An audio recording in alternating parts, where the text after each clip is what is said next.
सबैको नमस्ते। फाइनली यो फेज 1 सेलेक्सनको लागि कल फरवर्ड लिस्ट निस्केको छ।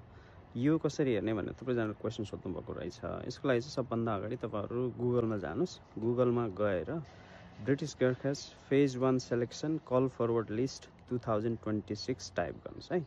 त्यो टाइप गरेर एन्टर गरेपछि नेक्स्ट पेजमा लान्छ। अनि नेक्स्टमा चाहिँ टपमा यो जुन देख्नु भएको छ तपाईहरुको गोर्खास लेखेको, यसमा चाहिँ क्लिक गर्नु होला। यसमा क्लिक गरेपछि अर्को पेजमा लान्छ। अनि त्यो पेजमा पुगेपछि तपाईहरुले चाहिँ स्क्रोल डाउन गर्दै जानुस्। स्क्रोल गर्दै जाँदाखेरि तल हेर्नुभयो भने चाहिँ कल फरवर्ड लिस्ट भनेर लेखेको छ है। अनि यो कल फरवर्ड लिस्टमा तपाईले क्लिक गर्नुभयो भने चाहिँ भेरी जुन चाहिँ सुर्खेत हो, पोखराको लागि अनि धरानको लागि भनेर त लिस्टहरु सेपरेट लिस्टहरु दिएको छ। यो लिस्टमा तपाईहरुको जिल्ला अनुसार नाम दिएको छ।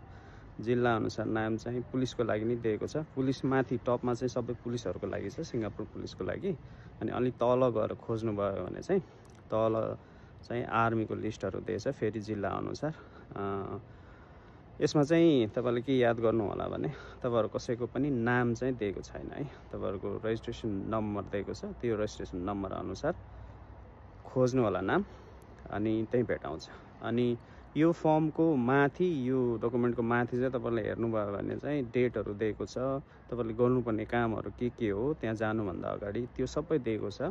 त्योहरु चाहिँ गर्नु होला। अनि यसमा पनि कन्फ्युजन भयो भने कमेन्ट सेक्सनमा कमेन्ट छोड्नु होला है त। Okay, take care.